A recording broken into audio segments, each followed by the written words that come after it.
What's going on, everybody? Joshua Koch, VYPE Media, Dennis Silva II, and of course our esteemed guests every single week on the Coach's Corner, Sean McDowell of those Foster Falcons and James Williams of those Marshall Buffs. Well, coaches, we'd be remiss not to open the show with this one, but the college football world got shook on Saturday night, got shook by 106,000 roaring Aggie fans as A&M upsets Downs, Alabama in College Station.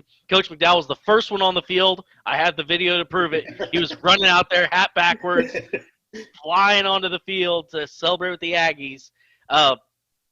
Big win for A&M. A ton of Houston area talent in that game all over the field. These two guys know about it. Coach McDowell, we'll start with you. You were at the game.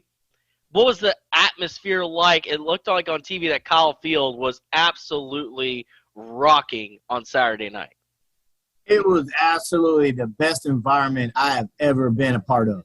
And I've been to some other Aggie games, and I've been to a lot of bowl games and a lot of other college team games, but I can see why people love them and hate them. And I can see why I've never seen, let's say, I think even the Bama fans were sawing them off. You know what I'm saying? Like, it was like the towels and the yell leaders and man, it was just electric. It was so loud, too. I mean, I had to ride home in silence a little bit just so my ears would stop ringing. You know, I mean, it's probably the best atmosphere in college football, to be honest with you. And I can see why people love it so dearly and why people hate it so much. But I'm glad I was there. It was a historic moment. I got to share it with my son and my daughter. And man, I'm and 106 other thousand people, I guess. And it was just a magical moment, man. I'll never forget it. And then, you know, for you, Coach Williams, you know, you got to watch as on that kickoff, Devon and Achane showed the entire country what happens when you give him about an inch of space and he can turn on those jets 96 yards later. And it was a track meet from that point. Yeah, they're definitely very special to watch that one. Unfortunately, I wasn't able to get there, but, you know, watching from home, just so proud of that young man. And, you know, like I said, the world got to see that Marshall speed. You know, the commentators are right. They said nobody's going to catch that young man when he got out there. And, it's, you know, we've seen that so many times in black and gold. And just to have that now going against the number one team in the country, you know, with A&M uniform on is very special. Very proud of that young man and his family. And, you know, his future is just so bright. I'm excited about what those guys are going to do for the rest of the season. I'll continue with this because Jimbo Fisher and company have really made an effort, especially here in the city of Houston, to recruit Houston. Their last few recruiting classes have been very Houston-centric. When you have a coach like that, and I'm sure both of you have had interactions with Jimbo and his staff, what's that been like when they've come into Houston and the way that they've kind of owned Houston? To be honest, they've kind of gotten the best out of Houston. Both of you have players there. What's it about Jimbo Fisher that makes you all calm as head coaches to really help your guys not only get there, but just to send them there because you know the kind of coach they're going to go play for? Well, I think he's really bought into, and the coaching staff really bought into kind of like the Texas lore and what it takes to recruit high school kids in the state of Texas. You know, it's not like we're, you know, so much recruiting the 7-on-7 teams because that's not a real thing. You know, it's really about creating relationships with the high schools and with the coaches. And College Station is an easy place to get to in the lore of A&M. I mean, they do a great job of, you know, you hear about the Aggie network and what it does for you. And, you know, it's a hop, skip, and a drive. So you don't to College Station from Houston, you know, so. And and before all this other stuff happened, I mean, they were playing in SEC, you know, so that was kind of their big thing. So they checked all the boxes for them. They just do a great job recruiting. You know, they're very personal staff. When you come up there, they'll show you around, treat you like gold, you know. And so I think there's a lot to be said for it, you know. And then I think the best thing they could have done for their recruiting is win. You know, any recruit that was there on Saturday versus Alabama, I don't see why they wouldn't just commit on the spot. You know, just to have all those things. So, I mean, they do a great job, and hats off to them for getting that win. Yeah, definitely. You look at Coach's pedigree. I mean, he's won national championship with LSU, won national championship with Florida State, And, he's had a lot of great success. So, him coming here to A&M is you really have to believe that he's going to bring a championship to Texas A&M. And, he's made a focus to recruit in this state and recruit Houston and get those players there. I remember about 3 years ago, we were at the Touchdown Club banquet.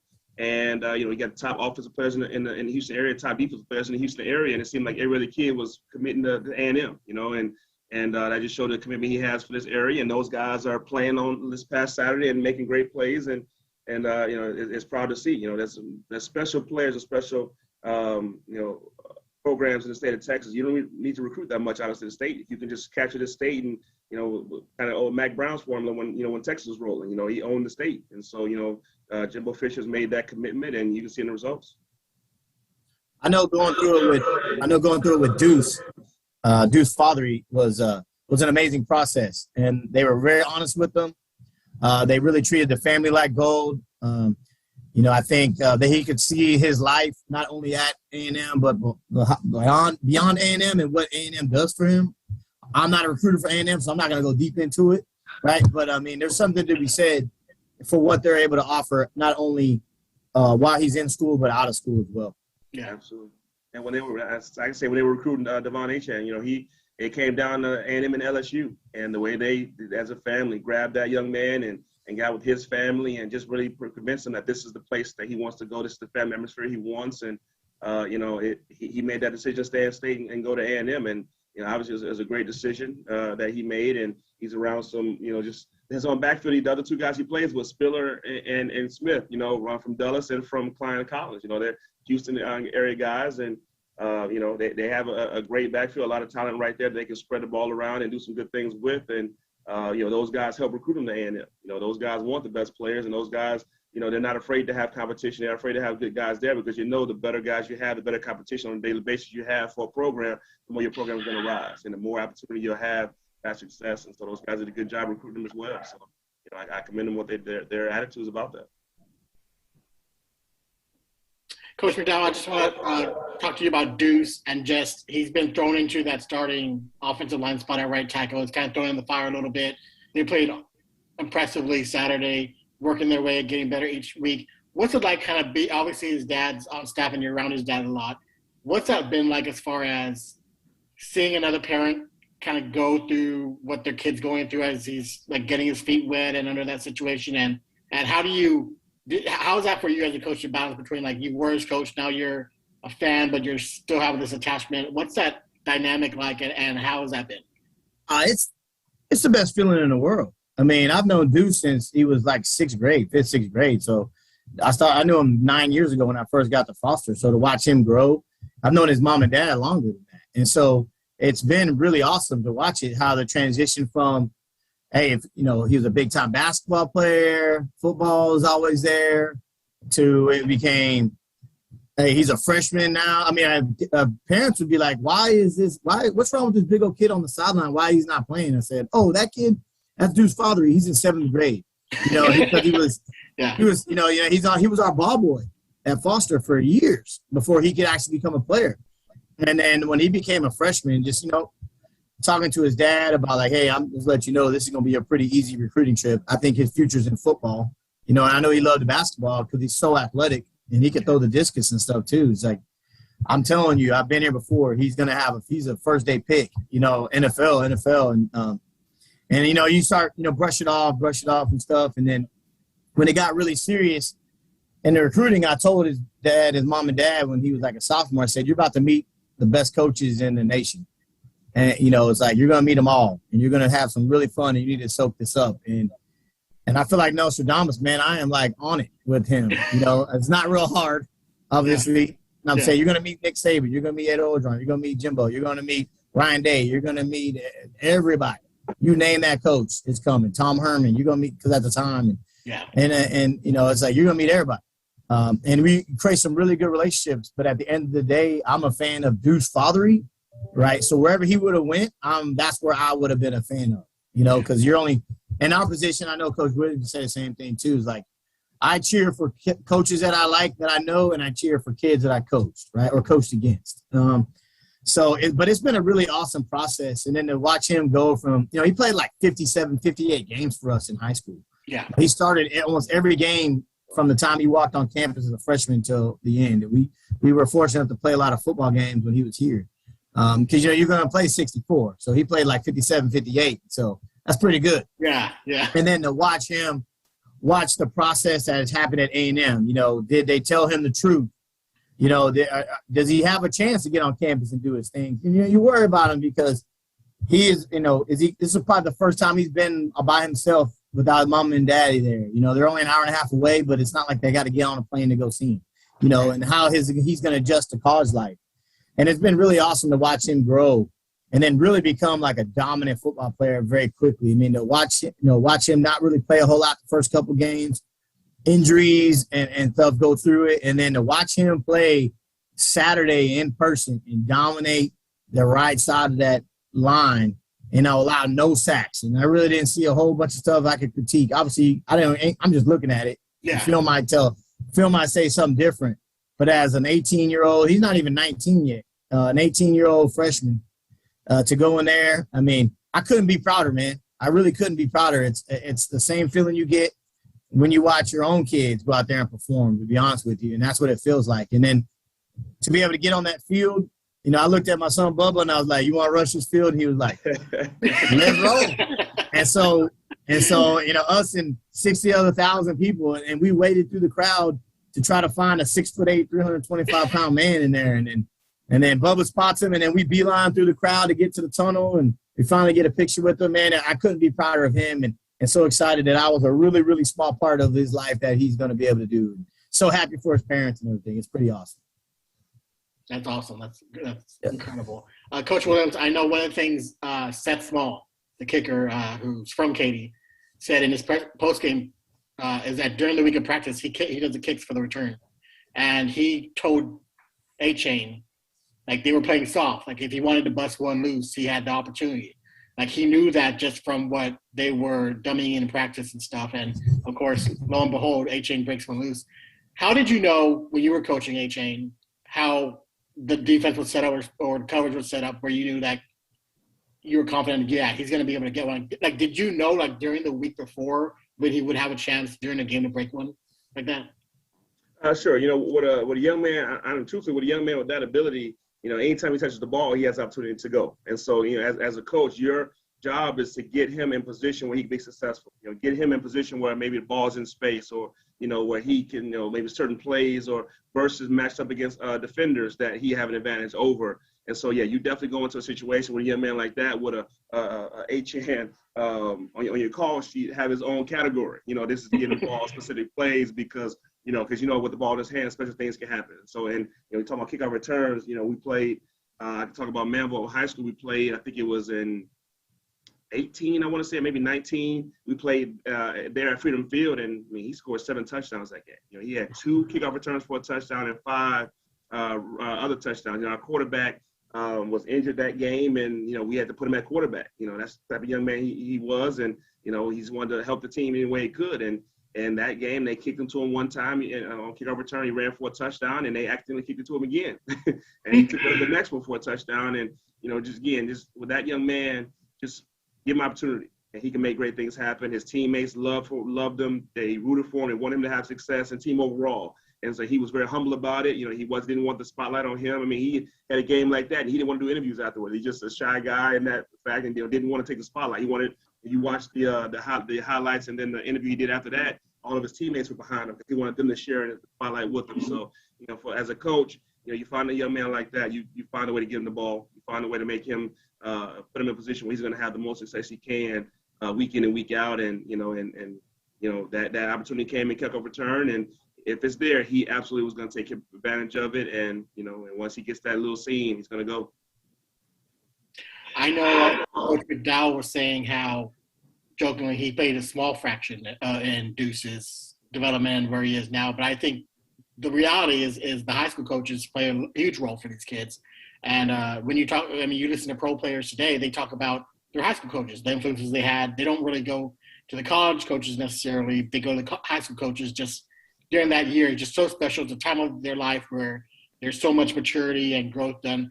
For you guys personally, when you're able to see kids that you coach like that on a big level, that kind of stage, are you able to sit back and kind of take in like just the role you played, the impact you had to help that young man get to that point? Like, does that ever hit you at any point?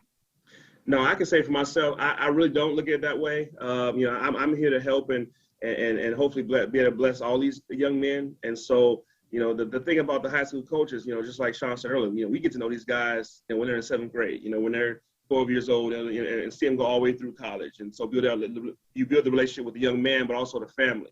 And so we spend a lot of time together. And then you think of some young men, they are with their high school teammates since they were in elementary school. They grew up with them. So they have that true brotherhood. You go on a college team and you meet guys from all across the country. You may play with them for 3 years or 4 years, and you move on with your life. And you move on. Maybe some fortunate ones going to NFL. But the high school is an opportunity really to grow up with your true friends and grow up with they're your family for the longest in that aspect. But I appreciate the opportunity to make a difference. The reason I'm in coaching is because of what my high school coach and what he did for me in my life and me growing up as a young man.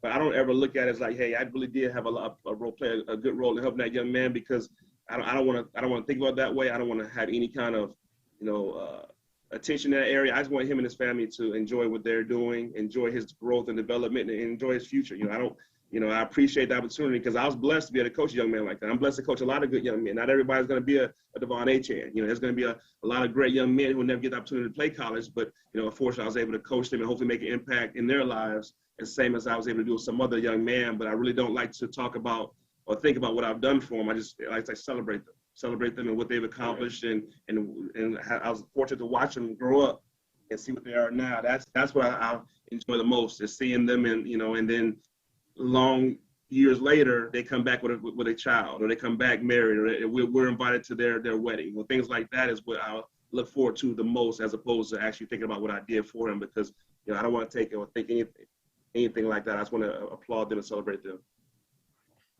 Yeah, I think I have the same sentiment as Coach Williams. I think a lot of it too is that it's a confirmation that you're doing the right thing, right? And it does fill your heart, right? Your emotional tank, man. It fills your heart to watch these guys. Like, the process works, right? Yeah. And everybody's path is different. And I see our role.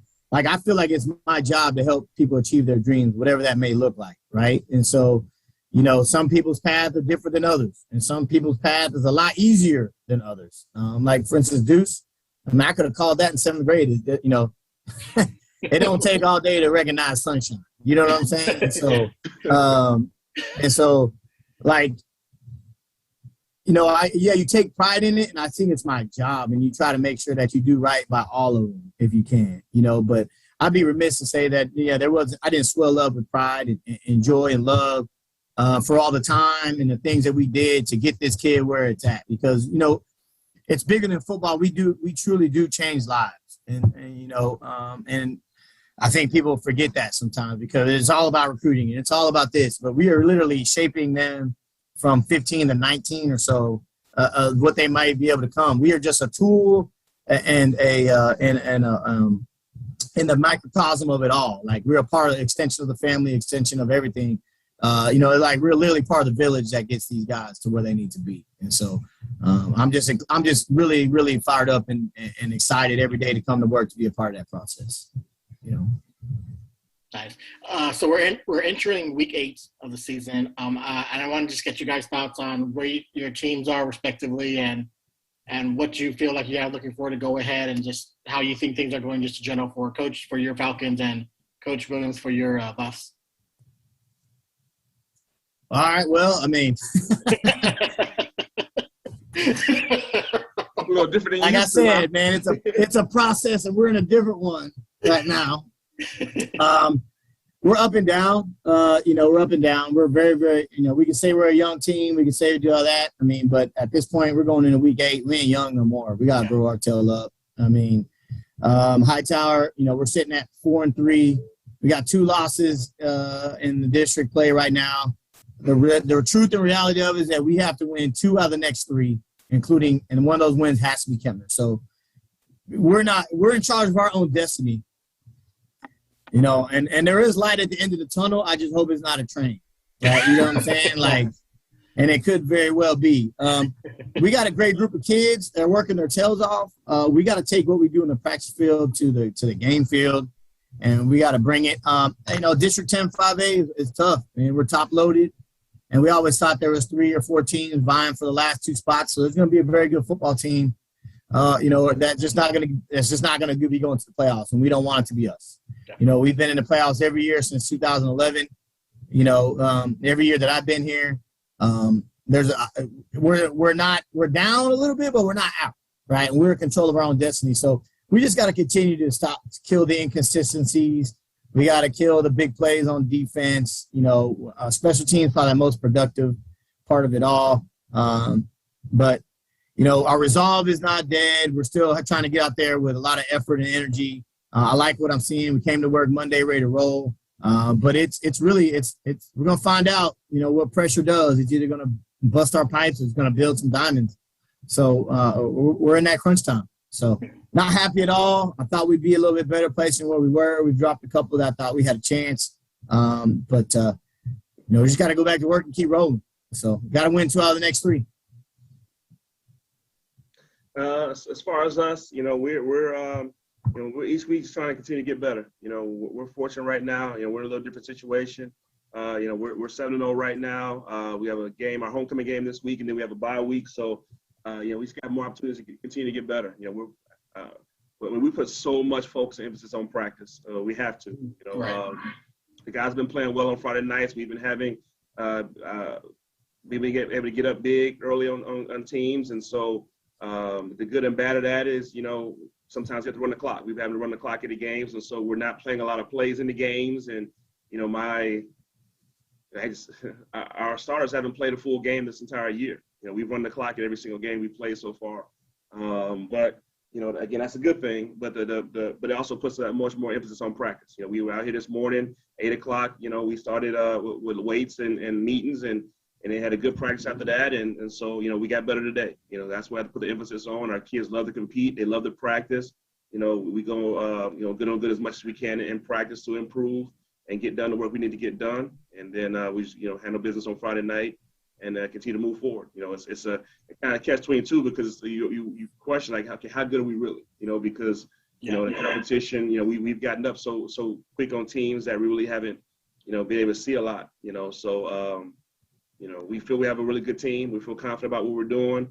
We just got to keep getting better and get ready for the playoff in the first round because, like last year, we got a tough one right away. We squeaked out of P&G first round last year with a 21-14 win, and so that, that's the fear this year is that we're going to go into that game unprepared, and we don't want that to happen. We want to make sure we're full cylinder, full go, and ready to go for that first round. And so these next 4 weeks are, again, an opportunity for us to get better, taking one day at a time, one practice at a time, and get ready for the playoffs.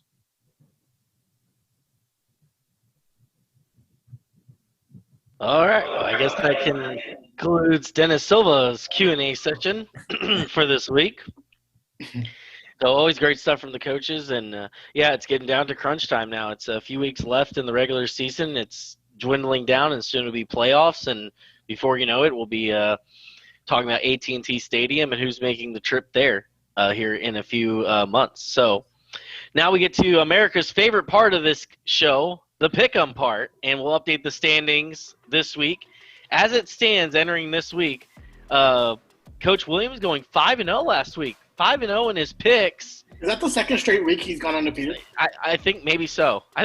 He's feeling good about himself. Coach MdDowell goes 4-1, and as it stands right now, Coach MdDowell and Coach Williams are tied at 27-8 overall on the season. Dennis Silva II went 4-1 last week. He's at 25-10, so just 2 games back. And bringing up the rear, 23-12 on the season. I'm really trying to make a comeback here, but I made a few illustrious picks this season that did not pan out in my favor. So you're stretching a little bit. You're trying to catch up. Yeah, I'm trying to catch up, and it's just not working. I can't go 5-0 each week like Coach Williams. Can't do it. So this week, kind of an interesting week. There's some fun games out there to talk about. The first one we'll start with is a good little rivalry. between Memorial and Stratford. Stratford is off to a great start this season, undefeated on the year. Memorial Mustangs, Coach Koch over there trying to do his thing again. So let's talk about Memorial and Stratford. Who do you have? I'll tell you. Go ahead, Coach. You got it, brother. You got it. I think Stratford is rolling. You know, I mean, I say that a lot, but they are playing some really good ball. You know, I think they're catching fire at the right time. I know this is a big rivalry game, you know, so you kind of got to throw things out as far as like records and things of that nature. But I'm really feeling Stratford, and so my heart is telling me Stratford, so I'm going to go with the Spartans of Stratford High School. I'm gonna go with you, Sean. I'll go with Stratford as well. Memorials, they're doing a pretty good job. I think they're they've one loss this year, I believe. I mean, they beat a Pearland team early in the year.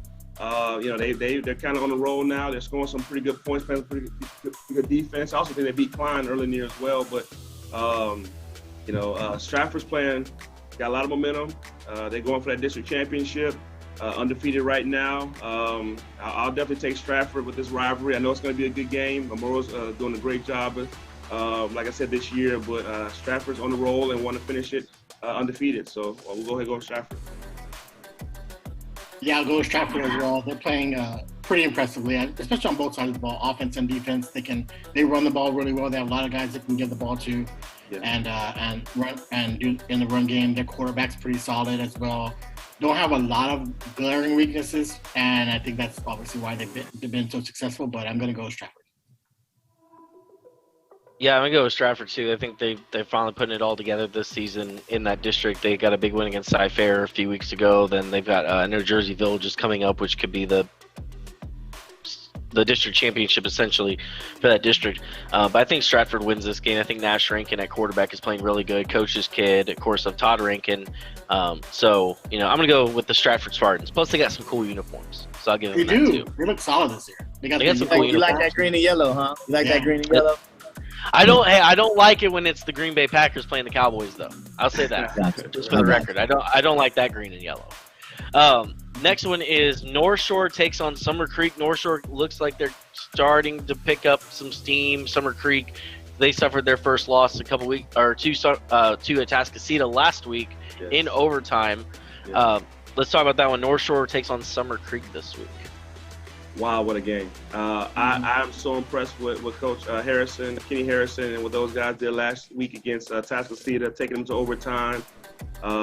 He really has those guys playing well. They're not afraid. They're not hesitant. They're going right at people. They're scoring a lot of points that we talked about last week. I think it's going to be a really good game. I'm going to go with North Shore because of their defense. North Shore is now they have a chip on their shoulder, especially with getting that first loss against Westfield. They don't want to have a repeat loss in district now. Plus, hopefully they're not looking past it. So they got to, a couple more games get into the playoffs. But they know Summer Creek, especially as well as they played last week against Atascocita, has the opportunity to beat them if they don't play well. So I know they're going to have that chip on their shoulder still angry about Westfield. And just defense, I'll say defensively, they're going to come to play this game and take this game. So I'll go with North Shore. Yeah, I'm going to go ahead and agree with Coach Williams, too. I think that North Shore is going to take it, not take anything away from Summer Creek, because I know they're playing some really good ball, but it's hard to pick against North Shore. The tradition, the program, I think Summer Creek's on the rise, but everybody's striving to be like North Shore. Yeah. So they might not be there just yet, So I think North Shore, I think it'll be close, and I think it'll be an excellent game. But I think North Shore will pull it out in the end. Yeah, I'm going to go North Shore, too. They've only allowed 13 points total in the last 3 games, and one of those was Beaumont and Westbrook. The offense has been playing well. I also think last week, if I'm not, I could be completely mistaken on this. I think Gavin Session was out at quarterback for Atascocita. He was, yeah. He was out with an injury. Okay. I mean, Summer Creek played well, obviously, but I mean, I would have liked to have seen what they would have done against Atascocita with Gavin Session. So this is going to be a big one for both teams. I mean, I guess North Shore hasn't been tested since that Westfield game, maybe Klein Oak. Klein Oak seemed relatively close, 58-34. But I think it'll be a good game for both, but I think North Shore wins pretty easily. Yeah, I'm gonna go North Shore as well. I think just that defense is too much, and like you said, I think they're motivated since that Westfield game. They've been rolling in the district. This is gonna be an interesting stretch for North Shore because they get Summer Creek now, and then in 2 weeks they get for the season finale they get Atascocita. Yeah. So we're really gonna know what North Shore is really made of, and I think these teams would have liked to have caught North Shore early in the season than rather late in the season because John Kane and his staff are going to get better and better as the year goes on. So I'm going to go North Shore in this one. I think they win this one over Summer Creek. Another game, which is going to be interesting, it's Bridgeland against Cy Park. Bridgeland, of course, they lost this past week against Cy Ranch, but did not have Connor Wigman playing at quarterback. So the question, of course, this would be if we had a crystal ball, if we knew Connor Wigman was going to play on Friday against Cy Park, probably make a difference here. But Bridgeland against Cy Park. Bridgeland did show a little fight, though, against Cy Ranch. They rumbled back from a 28-point deficit to tie it, and then they kind of lost it there at the end of the game with a field goal and then a pick six. So that's the game that we're picking next is Bridgeland against Cy Park. Ooh, do we have an update on Connor Wigman? Right. Come on, man. I need some insider information. What's the injury update? We need the injury report. I didn't see Coach Raffield's press conference this morning, so I didn't. I don't know what the deal is or why he was out. And if I think that, if he plays, it's probably a different game, and that's probably a game that they want to win because being that's in the same neighborhood as far as, they're all really related, Cy Park and Cy Ranch kind of right there. I don't know the status of it. So if he's out one game, maybe he's out the next, so I'm going to go Cy Park, man. I'm going to go Cy Park. They're a tough out. I think they're playing good ball. I mean, I don't know the status of Connor, but I know they're probably scrambling a little bit. I'm watching. With my luck, he's back at practice and rolling today. But I don't see them dropping two. But I'm gonna go with Cy Park on a limb here. So good luck to Coach Rogers and crew. So Cy Park. Buddy, I'm gonna go with you with Cy Park. And the reason is, even if Connor's back, the reason is Cy Park is undefeated. They're playing really good ball. They're playing really good defense. They're scoring a lot of points. They got some big playability on that team. And, again, defensively, they're playing some really good defense. And they're not giving up double-digit points too many times this year.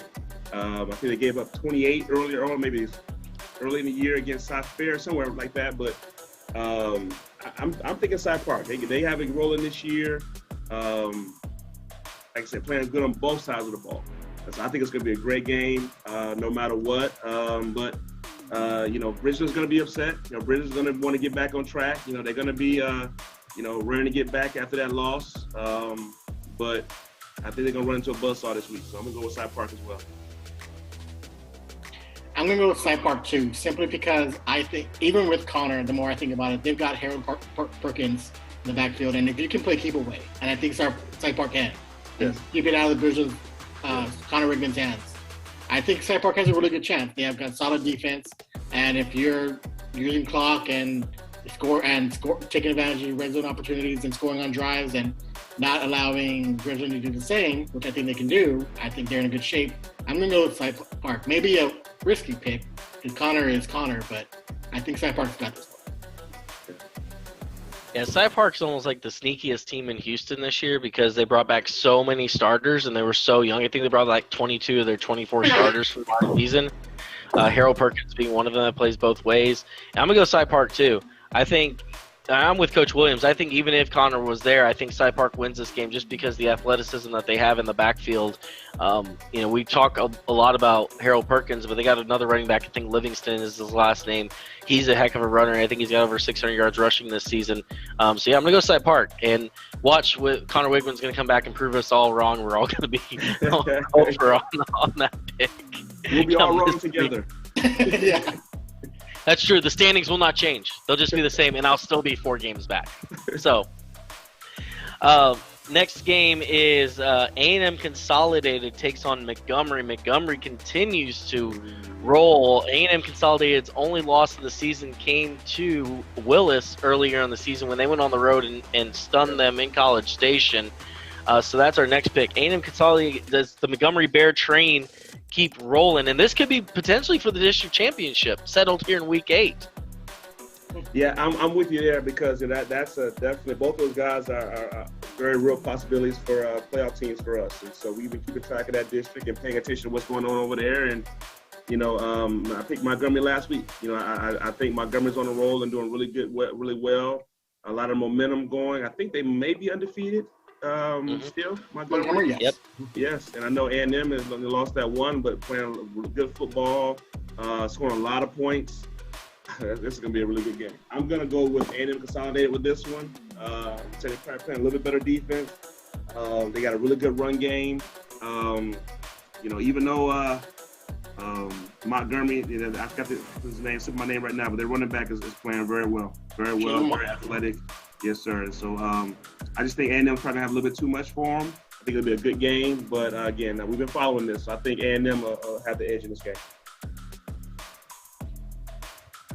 Yeah, I thought you were going to go Montgomery on that one. And I was like, I know I missed that pick last week because I thought Rudder was rolling, and they beat Rudder.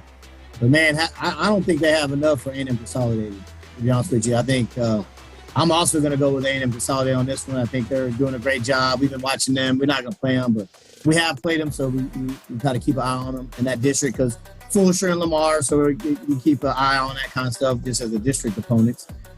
So I like A&M Consolidated. I think they're probably the best. This might be the district championship type of game this week. And so I really like Coach Dora and what they do over there. So I'm going to go with A&M Consolidated.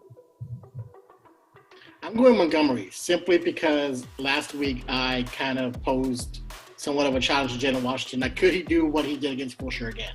And he kind of did. 110 yards, 3 touchdowns, 5.8 yards per carry. So that's a pretty good game. And I think he's 8 touchdowns over the last 2 games. He's just hit some sort of stride. I don't know what the difference is for him. I don't know if someone on the O-line is back or if they're blocking better in some way. I'm not sure what the deal is. But I'm going to give him the benefit of the doubt that he's able to do the same thing again against A&M Consolidated. That Montgomery team, the defense played better also last week than it did against Fulshire. That was a big key. And so I'm just thinking this is the game where Montgomery kind of shows what it's fully capable of as potential-wise, and I think they can take down A&M Consolidated. So I'm going Montgomery. Yeah, this might be the biggest challenge for Montgomery up to this point. Brian Rudder was a great challenge for them last week, but I think if Montgomery wants to have that kind of signature win of the season, then you got to take down Lee Fedora and A&M Consolidated because Fedora knows how to build winning programs. He's done it at A&M Consolidated. John Bolfing has been at Montgomery for a long time. He's had really good teams. All sons have gone through there and played. His last son is playing quarterback right now. I feel like they feel like this is their year. Jalen Washington, you mentioned him. He had 110 yards rushing last week. I think Jalen Washington goes over 1,000 yards rushing on the season. After this game, it'll be his second straight season with 1,000 yards rushing. The Montgomery Bears win this game to go to 7-0 on the season, and they get that signature win. So if that all stands, I'm a little worried that Josh and I have the same pick. Yeah, there you go. You want to change it? Can I? You locked it in. You locked it in. No take backs. Coach MdDowell's sitting there going, could this be the difference for Coach MdDowell's championship in the pick'em? That's right. We got video proof. We can go back and we can run it back. The last game to pick this week is the infamous Magnolia Bowl. Magnolia at 5-2 takes on Magnolia West, who's undefeated. Magnolia won this game last year, ended Magnolia West's undefeated season last season. Big rivalry game in that community. Who wins between Magnolia and Magnolia West? All right, immediately I don't know much about, but hey, it can't happen 2 years in a row. If Magnolia West is undefeated, they're going to be undefeated after this game. We're going to go Magnolia West. They're going to get revenge off of last year. Can't happen 2 years in a row. I'm going West. What's funny is that both of those programs are like mirror images of each other. You know what I'm saying? Like they run similar offenses. They do similar things. You know, Coach Berna, the AD over there, man, great guy. We've had some great battles with Mag West in the past. I really like what they do. I think, you know, Coach Martin over there at Magnolia, man, the guys do all right. So I'm going to go with Mag West, too, only because it's a hedge in my bets against Coach Williams. So I'm not – we're going to take the tie in the next week, I think. So, yeah, I'm not feeling really risky right now. I guess that's the kind of attitude I got. So the book says follow Coach Williams. So, by God, I'm going to go with Mag West. So. Yeah, I'm going Magnolia West, too. I don't know much about these teams either, but I do know it's hard to beat an undefeated team 2 years in a row, especially when it's your rival. I'm going to bet that Magnolia West has been having this one circled on its calendar for the past year or so. So I'm going to go with Magnolia West. But I think it'll be a good one at least. It should be close, should be competitive, should be a good atmosphere, especially when you have two city rivals like that. That's always pretty cool. It's like mini Kyle Field. Mini Kyle Field for the Magnolia Bowl. I mean, parking lot's full, stands are full. You know, it's a community rivalry. It's great. You know, earlier in the season, I decided to make the pick where I was like, oh, yeah, Katy Tompkins, they're going to beat Katy, and, you know, blah, blah, blah. It's not a revenge game, and Katy ended up hanging 75 on them, and I was wrong in that pick. I'm going to go Mag West. Last year, they lost this game 21-14. I think this Mag West team, and really that loss started kind of their skid at the end of the season, where I think they lost, 4 straight games to close out the season. They ended up 4-6. I think missed the playoffs. So it was kind of the beginning to the end of Mag West last season. So I think this team is even more motivated this year to go in and beat Magnolia, show them that we're going to continue to win. And essentially what this is going to do is this win right now for Mag West is going to continue to set up a end-of-season battle with College Station for the district championship, which both teams could be undefeated going into. That's what I'm hoping for. So I'm going to go Magnolia West. They win this game. They win the Magnolia Bowl. And they shall plant the Mag West flag in the middle of the M. Which I hope they don't, because the coaches will be mad at me. Yeah, that's right. They will find me. So that will do it for this week. We will see if which coach comes out on top. We'll see if Coach MdDowell's pick of A&M Consolidated pays off or not. So we'll see who leads in the pick of next week. But as always, you can check out the Coach's Corner every single Wednesday at 6 o'clock here on our VYPE Media Networks. We always thank Coach MdDowell, Coach Williams for your time and everything you do for high school kids here in the city of Houston. And we will see everybody next week.